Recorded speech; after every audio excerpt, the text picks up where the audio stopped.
Saludamos al economista Ricardo Patiño, ex ministro de Economía y ex canciller durante el gobierno de Rafael Correa. Él se encuentra, como es de público conocimiento, en México. Ante todo, vamos a probar la calidad de nuestra señal de ida y retorno con el economista Patiño, a quien saludamos. Buenos días. Buenos días, Gustavo. Un gusto de saludarlo. Economista Patiño, quisiéramos iniciar con el tema internacional de Bolivia. Hay un desarrollo importante allí. Ha sido nombrada, reconocida en la Asamblea Boliviana como nueva presidenta de Bolivia, reemplazando a Evo Morales, presidenta interina, la asambleísta Áñez, quien asumirá este cargo con el reto de convocar en un plazo perentorio a elecciones. Quisiéramos conocer su punto de vista sobre los sucesos que se han dado en este hermano país de Latinoamérica. Bueno, yo quiero manifestar una gran preocupación por lo que ha significado este proceso. Estamos hablando de un periodo, de todo el periodo del gobierno de Evo Morales, que ha sido intentado dañar por parte de gente que todavía vive situaciones de racismo, de clasismo, de exclusión terrible en Bolivia, que lo han acusado de todo en este periodo en el que el gobierno de Evo Morales ha logrado sacar a Bolivia de las peores condiciones económicas y de pobreza que existía en América Latina. Después de Haití era considerado el país más pobre y más excluido de América Latina, y esa condición fue modificada radicalmente. Eso tiene que ver con lo que está pasando ahora, o sea, no lo digo por gusto. Lo que está pasando ahora es que aquellos grupos que mantenían el poder, por ejemplo el señor Camacho, que era dueño con su familia de la distribución de gas en el momento en que se produce la nacionalización de los recursos naturales, pierde un gran negocio, muchísimo dinero incluso que debía al Estado boliviano, no lo ha pagado, y por supuesto estaba absolutamente interesado en echar del poder a Evo Morales. Evo Morales les ha ganado todas las elecciones. Una de ellas no la ganó, la de un plebiscito anterior, pero de ahí le ha ganado todas las elecciones, y la última elección, Gustavo, la ganó con 10 puntos. Hay quienes dicen que no fueron 10 puntos. Bueno, si no fueron 10, fueron 9, pero definitivamente también ganó las elecciones. Y lo que han hecho es organizar un golpe de Estado. Yo les quiero pasar a usted y a la audiencia suya una información. Este golpe de Estado estaba organizado con suficiente anticipación, y lo pueden encontrar en el blog de Alfredo Jalifé. Alfredo Jalifé es un famoso historiador y político internacional mexicano, que en un texto que se llama, en inglés es Behind Back Doors, o atrás de la puerta oscura, o trasera, o entre bambalinas, en donde informa con suficiente anticipación, no es que ahora se lo inventó, informa con anticipación todo el plan orquestado en Bolivia con los anteriores presidentes, con gente en las Fuerzas Armadas y en la policía, para echar del poder a Evo Morales. Ahora, Evo Morales ganó las elecciones Patiño, ampliamente, y ahora lo han echado del poder. Definitivamente lo que hay allá es un golpe de Estado. Economista Patiño, pero la deslegitimación como un gobierno democrático de Evo Morales empezó ya hace algún tiempo. Usted ha hecho referencia a la consulta popular, plebiscito, referéndum, que se dio en el año 2016, resultado que dio que el pueblo boliviano no quería permitirle a Evo Morales un cambio en la Constitución para que vuelva a ser candidato a la presidencia de la República. Decisión popular que fue desconocida por un tribunal constitucional plurinacional, un tribunal de bolsillo que le concedió como un derecho político a Evo Morales la posibilidad de candidatarse nuevamente, y en el 2018 el Tribunal Supremo Electoral, también controlado por el oficialismo, por el gobierno de Morales, le permitió ser candidato. A esto se sumaron elecciones que han sido cuestionadas por los observadores. Particular peso ha tenido el informe de la Organización de Estados Americanos. No se puede decir con certeza que el gobierno de Evo Morales en estas instancias representaba a un gobierno democrático. Bueno, lo que usted ha dicho, o lo ha dicho usted, no es la verdad. Usted está diciendo cosas que son de su cuño, digamos, su no autoría. Que no es verdad de lo que cuando le he usted dicho. Dice que está deslegitimado, que está deslegitimado Evo Morales, cuando usted dice que el organismo constitucional es un organismo de bolsillo, o sea, usted dice las cosas con tanta seriedad que uno se la podría hasta creer.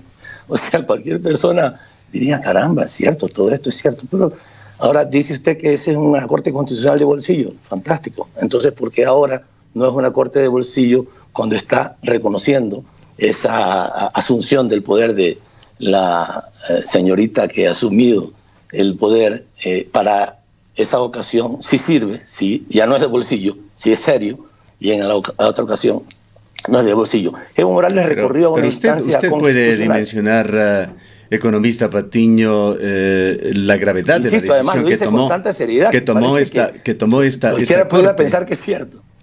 ¿Usted puede dimensionar la gravedad de la decisión que tomó esta corte yéndose por encima de una decisión tomada en las urnas, en una consulta popular que fue llamada por el propio Evo Morales? Sí, hay eventos que se han producido en América Latina de esa naturaleza, y cuando se trata de derechos que han sido conculcados en América Latina, los organismos como las Cortes Constitucionales pueden revertir algunas decisiones. No quiere decir que yo esté de acuerdo con eso, pero esta es la realidad constitucional en Bolivia. Y así se produjeron los hechos. Las elecciones se produjeron efectivamente, y después de las elecciones hubo un clarísimo ganador.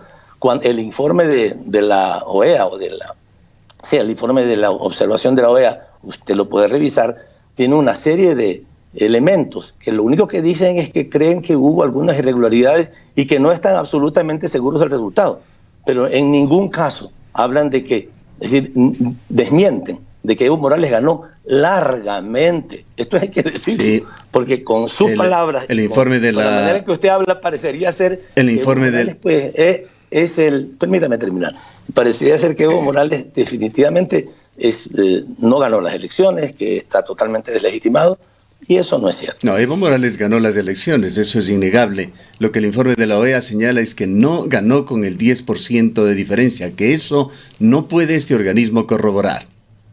Bueno, si no puede corroborar, ¿qué hizo Evo Morales después de que se da cuenta del nivel de fascismo que se comienza a producir allá en Bolivia? Porque esto es importante, Gustavo, que lo entendamos. No es cualquier cosa. Comienzan a destruirse, comienzan a caer, a llegar a las casas, a destruir a la gente, a destruir las viviendas, a amenazar a las personas con quitarles la vida. Y Evo Morales, ¿qué decide? Decide pedir nuevas elecciones. Justamente, economista Patiño. Permítame, señorita, un segundo. Sí, lo que pasa es que quería sumar a lo que usted está diciendo, y entiendo que hacia allá va su reflexión.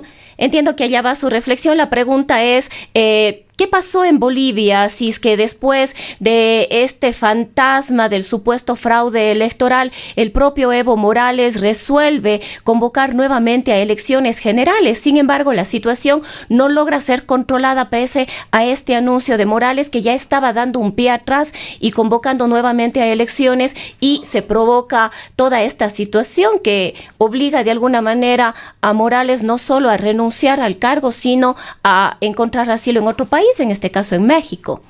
Bueno, yo le pido por favor que lean este texto que se llama Behind Black Doors. Lean ese texto de Antonio Califé, ¿ya? Este autor mexicano que es un famosísimo escritor mexicano que conoce sobre política internacional, que describe con información de Estados Unidos la organización del golpe. Son gente de las Fuerzas Armadas y gente de la policía que organizan junto con los viejos políticos, los que dirigían la política en Bolivia en los años anteriores a la presidencia de Evo Morales, que ellos sí tuvieron destruida la vida de los bolivianos y que organizan el golpe. No es cualquier cosa, es una organización financiada desde Estados Unidos. No es que Estados Unidos lo hace, no, lo hacen los bolivianos, pero financiados también por Estados Unidos, y que dan lugar al golpe que se produce allá. No es cualquier cosa. Y justamente lo que yo estaba diciendo, Evo Morales dice, vamos a nuevas elecciones, ni siquiera segunda vuelta, que ya ganó la primera, ¿no? Vamos a nuevas elecciones. Y seguían porque el interés no era nuevas elecciones, sabían que iban a perder, el interés era derrocar a Evo Morales. Y cuando él se da cuenta de que la policía y las Fuerzas Armadas, que no son a los que les corresponde hacer esto le corresponde decidir al pueblo, pero le dicen, no tiene nuestra protección, y le dicen, renuncie, señor, ¿qué va a hacer él? Lo único que podría haber hecho es, digamos, tenía una alternativa es llamar a la gente a luchar en las calles, pero como él es un hombre pacifista y lo ha sido toda su vida, lo conozco porque nos tocó trabajar con él intensamente en la integración latinoamericana, él dijo, yo prefiero irme a la casa antes de que se produzcan muertes, y por eso tomó la decisión de renunciar. No es que renunció porque le dio la gana, sino porque las Fuerzas Armadas y la policía le quitaron el apoyo. ¿Cuál es la intención? Uno de sus miembros de seguridad le dijo que le habían ofrecido $50,000 para ponerlo en manos de la gente. ¿Cuál es la intención actual de Evo Morales, quien se encuentra ya en México? Economista Patiño, si es que usted lo conoce, ¿su renuncia es irrevocable o él aspira a participar en las elecciones que se darán eventualmente, y esto será pronto en Bolivia? Gustavo, eso no lo sé. Le digo sinceramente, sé que él ha llegado a México. He estado conversando con el embajador de Bolivia en México.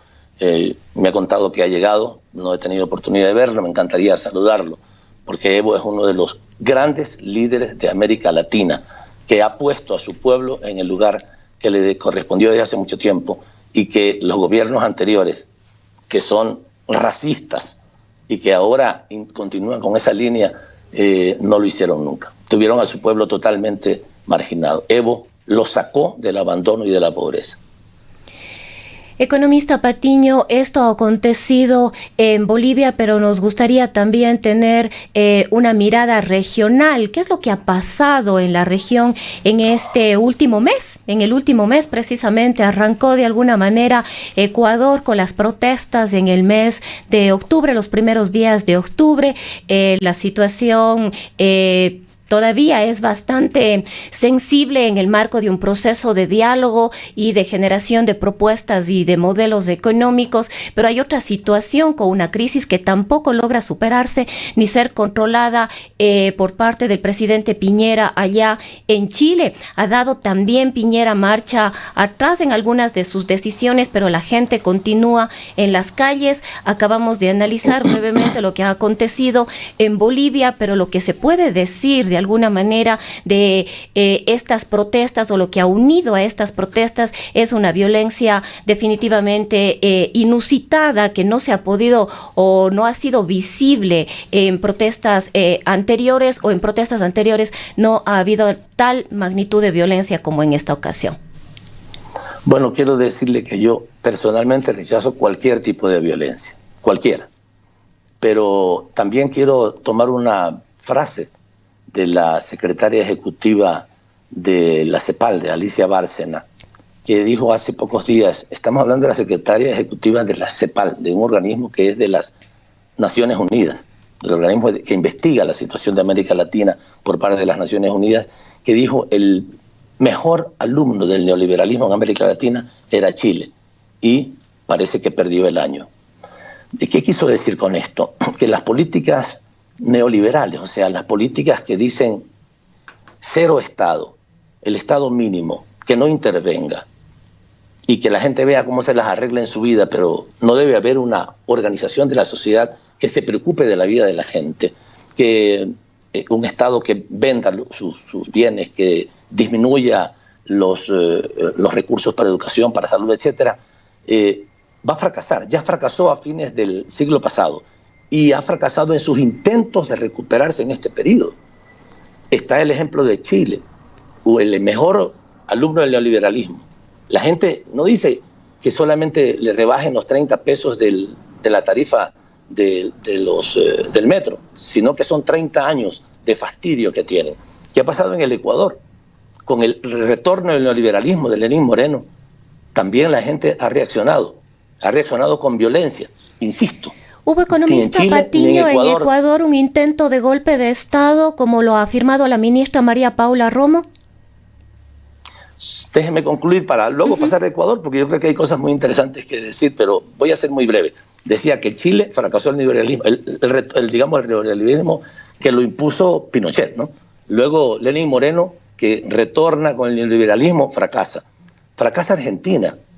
4 años de Macri, de puro neoliberalismo, eso sí, también, igualito que el de Chile, el mejor alumno. Un fracaso total. Lo que quiero decir es que hay una clara evidencia de que si volvemos a esas formas de gobernar, que significan olvidarse del papel del Estado en la redistribución de la riqueza, en el mejoramiento de la vida de la gente, esto va a fracasar. Ahora sí, usted quería volver al Ecuador, con mucho gusto. Decía que María Paula Romo planteaba el intento de un golpe de Estado. A ver, María Paula Romo me las debe, pues, me las debe porque miente y además miente impunemente. No sé si ustedes se acuerdan. Hay que decir esto porque también hay que hablar de los sujetos, de quién está hablando. ¿Quién está hablando? María Paula Romo, la experta en mentiras en el Ecuador. Acuérdese que cuando dejaron entrar vergonzosamente a la embajada del Ecuador, a la policía británica en Londres, para que se lleven a rastras a Julian Assange, a quien el gobierno del Ecuador, en el periodo en que yo fui canciller, le dio el asilo, dijo ese día que yo, Ricardo Patiño, estaba organizando una desestabilización junto con un hacker que después apareció que era Olavini, y con 2 hackers rusos más, y que con esas 3 personas yo me había paseado por el mundo entero, y que hace pocos días me había ido a Lima, un montón de cosas dijo. Ninguna ha podido probarlas porque todas son mentiras, todas. Después salió Olavini, tuvieron que sacarlo por presiones internacionales, y Olavini en un montón de entrevistas, no sé si con ustedes se entrevistó también, cuando le preguntaron, ¿usted conocía al señor Patiño? No, nunca lo había conocido. En mi vida he cruzado una palabra con él, no me he dado la mano, nadie me lo ha presentado. Pero ¿qué es lo que hacen? Lo que hacen es cubrir con un manto, con una cortina de humo, las cosas que hacen, los gravísimos errores que han cometido Lenín Moreno en el gobierno, y tratan siempre de culpar a cualquiera otro. Esto que le estoy diciendo es una mentira así de consumada, ¿ya? Han pasado 7 meses de que la señora María Paula Romo dijo eso de mí, y ni al señor Olavini, estaríamos ni a mí diciendo, economista Patiño, que es una mentira también este intento de golpe que se habría aparentemente suscitado en el país. Mire, las manifestaciones, en esta ocasión las manifestaciones fueron organizadas primero por los transportistas, que no, digamos, por si acaso lo que intenta el gobierno de Lenín Moreno no solamente es decir que fue un intento de golpe de Estado, sino que lo quisimos hacer los correístas, ¿no? Entonces, la manifestación inicialmente comenzó con los transportistas, que no obedecen a nosotros, por supuesto. Después la hizo la CONAIE, que peor obedece a nosotros. Conocemos las diferencias políticas que ha habido con ellos desde el propio gobierno de Rafael Correa. Por tanto, no puede decirse que obedecen a nosotros. ¿Y qué dijeron en esta ocasión? Que Rafael Correa, yo y Maduro, el presidente Maduro, hemos organizado esas protestas. Es una ofensa al movimiento indígena, por supuesto, y es una gran mentira. Ahora, ¿qué hicimos nosotros? Gustavo? Solamente termino con esto. Nosotros sí pedimos, cuando ellos han dicho que han pedido que el presidente renuncie. Claro que hemos pedido eso. Y eso está en la Constitución. En la Constitución está la posibilidad de que la Asamblea le haga un juicio político al presidente, o que el presidente también disuelva la Asamblea y se vaya a su casa. Cuando hay una crisis política, eso lo dice claramente la Constitución. Lo que nosotros hemos planteado no es un golpe de Estado. Le hemos dicho, presidente, renuncie. Usted está destruyendo el país. Lo mejor que puede hacer es renunciar y que se vuelvan a las elecciones. Eso está establecido con precisión en la Constitución. No es una actitud golpista, es una actitud constitucionalista la que nosotros hemos tenido. Por un lado, eso en las declaraciones. Y por otro lado, nosotros no hemos usado en absoluto la violencia. Se ha acusado a Paola Pavón, a Cristian González y a Virgilio Hernández de rebelión. El artículo de la Constitución, de la ley, de la COIP, es perfectamente claro. Rebelión significa levantarse en armas contra un gobierno, no permitir que funcione la Asamblea Nacional, no permitir elecciones o apoyar actos, digamos, grupos armados. Nada de eso ha pasado en el Ecuador y esos 3 compañeros están presos. El único objetivo es quitarle la prefectura a Paola Pavón en Pichincha. Economista Patiño, pero estas acciones que llevaron adelante ustedes como Alianza País y luego como Revolución Ciudadana, de tratar de conformar grupos de combatientes, fuerzas paramilitares, que sí aplica el término, brigadas correístas, como se quieran llamar, fue una constante dentro de los gobiernos. Usted sabe lo que sucede en Venezuela y qué tanta importancia tienen las brigadas en el gobierno del señor Maduro. Hubo documentos que nunca fueron debidamente explicados de grupos que eran entrenados en Ecuador. Y a usted la frase que le puso en problemas y que finalmente entiendo le motivaron a salir del país fue aquella que hizo el 28 de octubre del año 2018, cuando invitó a las calles a tomarse las instituciones públicas y a cerrar las carreteras. Mire usted, Gustavo, otra vez, realmente yo lo felicito porque usted tiene una gran capacidad para hacer aparecer con la seriedad que dice las cosas. Perdóneme, yo siempre hablo con seriedad cuando estoy en el micrófono, economista Patiño. No puede hacer usted mofa ni dar segundas ideas de esto. Lo que yo le pregunto es frontalmente a usted. No me molesta. Gustavo, pero le digo que muy claramente le digo que... Sí, pero todo lo que usted ha dicho yo se lo contesto con el mayor gusto. Claro. No se preocupe, pero también, y yo también con el mayor gusto le pregunto. Sobre lo que usted dice. ¿Qué quiere que haga? No me queda más. Es que usted ha dicho, Gustavo, es que claro, como ustedes los correístas siempre organizaron grupos violentos, estos grupos igualitos que los de Venezuela. O sea, lo dice con tanta naturalidad y seriedad que parece que esto que fuera absolutamente cierto. Pero es increíble que usted diga que no es cierto. Pero mire usted, o sea, ya su posición, ya no es una información, una suposición. Increíble que yo diga que no es cierto. Dígame, ¿cuándo nosotros organizamos grupos violentos? Peor todavía estando en el gobierno. Me he referido a los gobiernos bolivarianos. Usted, economista Patiño, va a negar que no existen grupos violentos organizados en Venezuela. A ver, esa es otra cosa. Usted me está diciendo en ese contexto le he puesto mi pregunta y le he dicho que hay indicios y que hubo indicios en Ecuador que no fueron debidamente explicados. Eso es lo que yo le he planteado.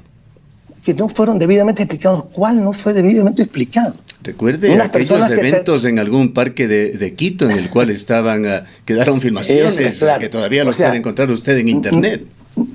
Sí, véanlos en internet pues, y pregunte cuál de ellos tiene que ver con una acción que los correístas hubiéramos tenido de organizar. Para eso estamos conversando, economista Patiño. Explíquenos. Por eso yo le aclaro. Y déjeme entonces aclararle con mucho gusto, Gustavo, pero insisto en que todo usted lo dice que parecería que esto estuviera cierto y fuera demostrado. Grupos de personas que en algún parque se reunieron, entiendo que para defenderse ante agresiones en manifestaciones. Después de que, no se olvide, que en esa época justamente estaban la derecha ecuatoriana organizándose para combatir la propuesta de ley de herencias y de plusvalía. Habían grupos que se habían reunido en un parque para tratar esos temas, pero no tienen nada que ver con la organización política nuestra. Y además no se olvide que en esos días también, seguramente algún periodista con igual seriedad que usted, dijo que no nos olvidemos que los chinos nos regalaron 10.000 fusiles y que seguramente esos 10.000 fusiles Patiño los habría puesto los habría entregado a esos grupos. Esos 10.000 fusiles que nos regalaron de China apenas llegaron, por supuesto, pues yo no los recibo, los recibe el Comando Conjunto de las Fuerzas Armadas, el Ejército Ecuatoriano, desde el primer día. Incluso yo los presenté, se los entregaron, o sea, los recibió, no los puede recibir nadie más que las Fuerzas Armadas. Pero ahí también, quién sabe, voy a revisar las grabaciones de aquellos días que alguna gente dijo, seguramente son los fusiles que Patiño les entregó a esa gente y por eso están organizándose. Pura mentira. Eso sí se lo tengo que decir con absoluta claridad. Vayamos a su frase de octubre del 2018, que espero no me diga que también le estoy inventando. No, por supuesto. Yo dije eso y las cosas que decimos, los revolucionarios como yo, las mantenemos. ¿Qué dije yo en esa ocasión? Usted dijo algo que es parcialmente cierto, pero es parcialmente cierto. Porque no dice todo lo que yo dije. No todo, pero por lo menos lo más importante. Sería totalmente impráctico e imposible, economista Patiño. Le estoy expresando lo que es relevante. Si hay algo más relevante que no le he dicho, por favor, dígalo. Si hay algo más relevante, por favor, dígalo. Que dije, esto no significa que usemos la violencia. Solo esa partecita se le olvidó a Gustavo. Nada más, lo más importante, porque usted puede impulsar una lucha social, y es más, tenemos la obligación de impulsar. Yo me he dedicado mi vida entera a eso, a la lucha social. He trabajado con el movimiento obrero, con el movimiento poblacional, con las organizaciones de derechos humanos, con todo el mundo, toda mi vida. Y sí, hemos hecho acciones en las calles para reclamar nuestros derechos ante gobiernos despóticos. No queda otra alternativa más que hacer eso. Pero dije en mi discurso, y solamente eso, lo más importante se lo olvidó usted, cuando dije, sí, hay que tomarse instituciones públicas, tomémonos instituciones públicas. ¿Qué significa tomarse? No significa cerrar un hospital, como han pretendido decir, cerrar un hospital para que no se atienda, no. Recuerdo que en Guayaquil lo hicimos tantas veces, con la empresa eléctrica, con la empresa de teléfonos, con la empresa de agua, para reclamar por la corrupción y por los cobros excesivos. Nos tomábamos las instituciones públicas y exigíamos a las autoridades que atendieran a su pueblo. Me imagino, es lo que yo he dicho. Economista y dije Patiño, con absoluta claridad, sin el uso de la violencia. Me imagino eso que es lo más importante, y por lo cual han emitido una boleta de captura contra mí, es lo que se le olvidó decir. Pero yo se lo he dicho para que no nos olvidemos. Me imagino que deslinda usted totalmente responsabilidad de la Revolución Ciudadana o de quienes fueron miembros de Alianza País en los sucesos violentos que se dieron en el mes de octubre en Ecuador. Quizás sumando, economista Patiño, a lo que dice Gustavo, en algún momento se llegó a decir que sí, que efectivamente hubo un levantamiento popular, pero que este levantamiento popular fue además aprovechado para provocar actos violentos, actos con intenciones claras de desestabilizar al gobierno, y en ese sentido fueron responsabilizados de alguna manera los miembros de hoy la Revolución Ciudadana. No han podido poner a una persona, de los miles y miles, han tomado más de 1000 presos, a una persona que pudiera decir, porque no puede decir algo que no es cierto, que la Revolución Ciudadana estaba involucrado en actos violentos. Lo que usted está haciendo, Gustavo, es repetir lo que dice el gobierno, en el sentido de que nosotros nos infiltramos en esa manifestación como si el movimiento indígena fuera tan inocente y no supiera hacer las cosas, cuando ellos mismos, los dirigentes indígenas, miren las declaraciones de esos días, dicen, ahí en la Contraloría tenían vestidos de civil, militares que se habían metido para hacer los desmanes en la Contraloría. Eso lo dicen los propios dirigentes del movimiento indígena, no lo digo yo. Nosotros no tenemos absolutamente nada que ver con actos violentos, y si tuviéramos algo que ver, ya los habrían descubierto. Pues la Fiscalía, economista Patiño, la Fiscalía de Ecuador dice tener muchas evidencias en contra de Virgilio Hernández, de sus acciones de coordinación de hechos violentos en los días del paro. Eso dice la Fiscalía, pero también la Fiscalía ha dicho un montón de mentiras que no ha podido demostrar. No solamente la Fiscalía, Gustavo, el propio presidente de la República y la ministra María Paula Romo dijeron cuando inventaron el tema de que yo estaba articulado con Jaques Russo y con Olavini, que tenían pruebas contundentes, absolutas, lo dijeron a nivel internacional, de que yo estaba organizando una desestabilización del gobierno y que tenían pruebas de mis viajes, que me habían perseguido en esos viajes. No he podido sacar absolutamente nada. Son 7 meses. En este caso son 23 días que tiene presa a Paola Pavón. Yo esperaría que ustedes también pensaran, digamos, y ojalá, seguramente lo harán, estoy seguro, que a las autoridades de la Fiscalía y del gobierno les dirán, oiga, señores, ¿cuál prueba tienen de que Paola Pavón, Virgilio Hernández o Cristian González han cometido actos de violencia? ¿Alguna? Ahora, economista Patiño, si es que no entendí mal, además, usted estaría diciendo que el propio Estado ecuatoriano, a través de sus militares, de sus policías, fueron quienes generaron estos actos de violencia. ¿Quiénes yo provocaron? No lo estoy diciendo. Usted dijo que personas militares vestidos de civiles estaban en la Contraloría previo a esta situación que se dio, el incendio, la quema y los disturbios. Yo solamente le pido, por favor, que cuando terminemos la entrevista, revise la grabación y oiga lo que dije, se lo voy a repetir. Los dirigentes del movimiento indígena dijeron que militares vestidos de civil habían hecho los destrozos en la Cancillería. En la Contraloría, por favor, revise bien, tengan mucho cuidado en las cosas que decimos. Yo quisiera ir Eso dijeron los dirigentes de Salvador Quispe particularmente. Miren, los tweets y mire las declaraciones de ese día. Y el señor Yacu Pérez, que es prefecto de Azuay, pregunten qué hizo esos días en la Asamblea Nacional. La Asamblea Nacional no se pudo reunir esos días. Revisen lo que dice el COIP respecto al tema de qué pasa cuando alguien no permite que se reúna la Asamblea Nacional. Nosotros no tuvimos absolutamente nada que ver con eso. Permítame, economista Patiño, ir nuevamente al ámbito internacional, latinoamericano fundamentalmente. ¿Qué papel está jugando dentro de todas estas situaciones el gobierno de Manuel López Obrador, que le ha dado protección a usted, ha dado protección a asambleístas que se encuentran en la Embajada de México en Quito? Cuéntenos qué es esto de la cuarta transformación que pretende liderarla Andrés Manuel López Obrador. ¿Qué es esto del grupo de Puebla?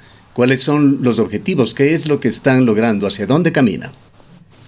A ver, usted ha señalado que Andrés Manuel López Obrador pretende dirigir una cuarta transformación. Yo creo que decirle que Andrés Manuel López Obrador es el presidente democráticamente elegido en México. Nadie le está poniendo en duda. No solamente porque es algo que él está persiguiendo. Pretende conducir, es su plan de gobierno, por si acaso. O sea, hay que también tener un poco de consideración por un presidente democráticamente elegido. Pretende, le parece una palabra mal utilizada, economista Patiño. Está usted hipersensible el día de hoy. Ve en el diccionario qué significa pretende. Con todo el respeto le digo. Gustavo, siempre atento y siempre dispuesto a conversar en los mejores términos. Claro, pero no nos pongamos en un plano de hipersensibilidad economista. No se preocupe, usted tal vez, yo no, yo estoy sonreído. En absoluto, yo también. Siempre estoy, eso, me alegro mucho. Así seguimos entonces. A ver, yo no puedo responder por el gobierno que está haciendo Andrés Manuel López Obrador. Lo que sí sé es que le va muy bien. Ha comenzado ha tomado, digamos, acciones durante todo este año que han sido muy bien recibidas por el pueblo mexicano. Ha luchado ferozmente contra robos que se cometían, aquí le llaman huachicol. Eso era terrible. Y eso es una de las cosas más fuertes que se hacían en México. Se robaban, le ponían tuberías adicionales a las tuberías de gasolina en México, y eran miles de millones de dólares que se robaban, entregaban en las gasolineras. Él ha combatido esto. Ha modificado el presupuesto también para favorecer a las personas más empobrecidas en México, y ha ido logrando un cambio muy importante. Recursos amplios para la educación, para la salud, hizo una transformación también en el planteamiento para la construcción del aeropuerto en México. Digamos, él está conduciendo lo que se llama una cuarta transformación, porque, digamos, ha habido, ellos dicen, 3 transformaciones previas. Primero la independencia, segundo la Revolución Mexicana de inicio del siglo pasado, y luego el periodo de progresismo y de nacionalismo de Lázaro Cárdenas a mediados de siglo. Él plantea que él está participando o conduciendo una cuarta transformación. Y lo que está pasando con este tema del asilo, de los refugios, es que México ha tenido una gran tradición en relación a esto. En toda el periodo de las dictaduras del Cono Sur, muchísimos chilenos, argentinos, uruguayos que salían, digamos, huyendo de la terrible situación que se produjo en las dictaduras militares en el Cono Sur en la década de los 60-70, pidieron asilo en México. México se los dio, y desde ahí, en general, México ha tenido una posición favorable a recibir a personas, no solamente de izquierda. El Shah de Irán, un hombre absolutamente de derecha, entregado a los Estados Unidos en Irán, cuando salió de Irán, pidió también asilo en México, y tiene una tradición de asilar a personas que son perseguidas, o que esa acción, como lo han dicho también ahora, esa acción permite disminuir los niveles de tensión en determinados países, y ellos contemplan eso en su legislación, en su constitución y en su legislación interna. Por eso quiero, Gustavo, al final solamente agradecer a México por la protección que me ha dado. Ellos han hecho un documento, la Secretaría de Gobernación de México, un documento de 56 páginas, en la que se demuestra que la acusación contra mí y la orden de prisión contra mí es una acusación que no tiene un respaldo constitucional, y por eso me han considerado que soy un perseguido político y me han dado el refugio por esa situación. ¿Hacia dónde va, economista Patiño, la protección del gobierno de México con respecto a los 7 ecuatorianos que se encuentran en la embajada, entre ellos Gabriela Rivadeneira, Soledad Buendía, Carlos Viteri, asambleístas? Y también, permítame ponerle en esta misma pregunta, ¿qué pasa con Carlos Ochoa y Sofía Espín, que estaban bajo la protección de Evo Morales? A ver, respecto a lo primero, esto es decisión autónoma del gobierno de México. El gobierno de México puede dar asilo o puede no dar asilo. En el caso de Evo Morales, pues se lo concedió públicamente. En el caso de los compañeros nuestros, que también son perseguidos, hay que decir algo, Gabriela Rivadeneira fue allanada su casa sin ninguna razón. La casa de muchos compañeros ha sido allanada como si estuviéramos en una dictadura. Ellos han pedido asilo al gobierno de México y el gobierno de México entiendo que está considerando la posibilidad de concederlo. En el caso de Carlos y de Sofía, no sé, en el caso de Carlos, dónde esté en este momento, Sofía tampoco, espero que se esté protegiendo, porque el gobierno del Ecuador es capaz no solamente de perseguirnos en el interior del país, sino afuera, acá en México. El embajador de Ecuador en México ha ido 3 veces a la Cancillería mexicana a tratar de argumentar de que yo no soy un perseguido político, sino que debo estar preso. 3 veces ha ido. Y de las 3 veces lo han regresado diciéndole, señor, regrésese nomás. Eso es decisión de nosotros. El gobierno mexicano decide si le da protección al señor Patiño o no le da protección. Y peor, fue a reclamarle, porque del gobierno mexicano la Secretaría de la Función Pública me invitó a dar una charla aquí en México. Y le fue a reclamar que porque me habían invitado. Ahí sí le dijeron, mire señor, usted no se mete en nuestra vida.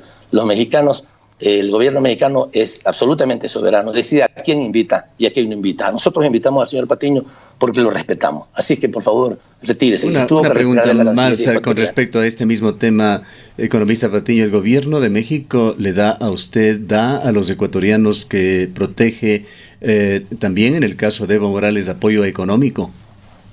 No, en ningún caso, en el mío no ha dado ningún apoyo económico, solamente me ha dado la protección que significa el refugio por razones políticas. ¿De qué vive usted, economista Patiño? Bueno, ese es un tema que realmente no tendría ninguna razón para contestarle a usted, porque eso es mi vida privada, ¿verdad? Yo soy asesor de una empresa que, o sea, es una pregunta típica, ¿no? De un político que ya no está en la política, ¿de qué vive? Bueno, yo soy economista. Estoy jubilado, para comenzar, estoy jubilado en el Ecuador desde enero del año pasado y también trabajo. Estoy escribiendo, me ha pedido el Fondo de Cultura Económica que escriba algunos libros, lo estoy haciendo, así es que yo sí tengo... Ya ve que nos ha contestado sí. Muy bien, economista Patiño. Muy bien, mire, sí, economista Patiño, yo tengo una pregunta adicional. Sobre mi respuesta. Economista Patiño, yo tengo una pregunta adicional. En el 2021 Ecuador entrará en un nuevo proceso de elecciones. El exmandatario Rafael Correa ha dicho que podría presentarse a una candidatura, ya sea como candidato a la vicepresidencia de la República o a la Asamblea Nacional. ¿Cuáles son los análisis que ustedes como movimiento y agrupación política han hecho respecto de aquello en este contexto de el caso Sobornos 2012-2016, las acusaciones de la Fiscalía? Estamos en estos días de audiencias que se estarían llevando a cabo, y si esto sería un impedimento para que el exmandatario en su momento pueda presentarse a una candidatura en el 2021. Harán todo lo posible para que no participemos. Y a lo mejor tienen éxito. Sería una gran pena que nos quiten el espacio de participación. Ustedes lo saben porque son periodistas. Todo lo que quisimos hacer para que nos dejen, para que podamos tener un partido político legal después de que nos robaron el nuestro. Lenín Moreno, que nos lo robó. ¿Ya? Después de eso quisimos participar a través de varias vías, no nos dejaron. Tuvimos que pedir ahí cobija en una organización política para poder participar. Ya, esa organización ha participado durante 3 ocasiones. Ahora han descubierto la Contraloría, el señor Celi, el tío de este chico Pablo de la Torre, que ya han sentenciado en Estados Unidos por lavado de dinero y que trabajó con él además. El señor Celi ya ahora ha encontrado de que no tiene firmas ese movimiento político, después de que ha participado en 3 elecciones. van a tratar de hacer lo que sea para que no participemos. Bueno, nosotros tendremos que buscar la manera de participar. Va a ser muy difícil, pero no por lo que usted dice, sino porque el pueblo ecuatoriano conoce y reconoce lo que hicimos durante 10 años. Y el pueblo ecuatoriano tiene un gran aprecio, no solo por Rafael Correa, sino en general por su equipo de gobierno. Por eso es que intentan a toda costa o tenernos perseguidos, o tenernos exiliados, o tenernos presos, para que no podamos participar y para que no podamos ni siquiera recomponer la fuerza política. Pues esa fuerza política está allí. No deje, encerrarnos por favor, a nosotros, pero no van a encerrar nuestras ideas, ni van a encerrar nuestro sueño de seguir construyendo un Ecuador como el que comenzamos a construir durante los 10 primeros años de gobierno. No deje, economista Patiño, por favor, de darnos su visión sobre el Grupo de Puebla que persigue. ¿Es una extensión del Foro de Sao Paulo o está para asumir ese papel? Mire, yo fui invitado recientemente a participar en el Grupo de Puebla. No pude ir a la reunión de Buenos Aires porque por ahora no puedo movilizarme, pero la idea de este Grupo de Puebla es de unir a personas, digamos, que hacen política en nuestra región y también en algún caso a ex mandatarios que tienen una posición progresista y de izquierda, para hacer una evaluación regular, sistemática de lo que está pasando en nuestra región. Han tenido 2 reuniones, una en Puebla, la inicial, y ahora esta segunda en Buenos Aires. La idea es de que se pueda analizar lo que está pasando y sugerir acciones. Porque lo que sí hemos encontrado con claridad en los últimos tiempos es que el grupo, digamos que la derecha internacional, con el Departamento de Estado de los Estados Unidos a la cabeza, se ha coordinado para muchas acciones políticas y a la izquierda y al progresismo le ha faltado espacio para esa coordinación. Por eso entiendo que Marco Enriquez Minami tomó la iniciativa de convocar a algunas personalidades del mundo latinoamericano a conformar este Grupo de Puebla. La idea es reflexión y algunas sugerencias de qué hacer para lograr que esta transformación que se comenzó a hacer a inicios del siglo en América Latina pueda continuar. Una pregunta final, economista Patiño. ¿Cuál es el futuro? ¿Cómo lo mira usted del gobierno de Nicolás Maduro? A ver, el gobierno de Nicolás Maduro ha tenido un enorme bloqueo desde el año 2015 en adelante, muy fuerte, le ha hecho muchísimo daño, ha afectado su economía. El pueblo venezolano, sin embargo, ha tenido la decisión de estoicamente superar esa situación porque prefiere mantener la libertad antes que someterse a las presiones internacionales. No se olvide que Estados Unidos bloqueó a Cuba durante 60 años. Barack Obama decidió que, lo dijo, más daño nos hace bloquearlo porque nosotros nos hemos aislado en vez de ellos, porque como usted ve, como usted conoce Cuba, cada vez gana las elecciones para que Naciones Unidas pida ampliamente que le quiten el bloqueo. Eso fue hace 60 años. Ahora en el caso de Venezuela tiene 4 años aproximadamente bloqueándolo. Yo espero que el pueblo venezolano tenga la capacidad de sobreponerse y que el gobierno venezolano también, con todas las dificultades que le significa el bloqueo, pueda mejorar la situación económica de los venezolanos y que no se sometan a lo que Estados Unidos hace y ha hecho con los países a los que ha invadido. En el caso de Irak, no olvidemos lo que pasó en Irak. Mataron aproximadamente a 500.000 personas. Se tomaron el petróleo de iraquí y nunca encontraron las armas de destrucción masiva. Esto que hace los Estados Unidos en el mundo, esperamos que no lo haga, que no lo pueda hacer, que nuestros pueblos no lo permitan que lo haga en nuestra región y que Venezuela pueda seguir adelante, pueda superar su situación económica. Reconozco que vive momentos muy difíciles, pero creo que ellos han valorado su libertad y ojalá también económicamente puedan superar la situación para que no tengan que someterse a una invasión o a un golpe de Estado que también querrán hacerlo en Venezuela como lo quisieron hacer en muchos otros países en nuestra región. Y quería solamente una última cosa también decir, estar muy contentos por el hecho de que la Corte Constitucional, o no, creo que es el Tribunal Supremo de Justicia en Brasil, dictaminó que era inconstitucional el apresamiento de Lula da Silva, que para meterlo preso hay que terminar los juicios, no comenzar metiendo preso a la gente como lo están haciendo con nosotros en el Ecuador, sino que los juicios tienen que terminar y ahí debe ir alguien preso. A Lula lo tuvieron casi 2 años preso, violando la Constitución brasilera. En buena hora que Lula esté libre ahora. Gracias, economista Patiño, por habernos atendido. A ustedes, gracias por la entrevista. Buen día. Declaraciones de Ricardo Patiño, economista. Él fue ministro de Economía y Finanzas en el gobierno de Rafael Correa y también fue canciller.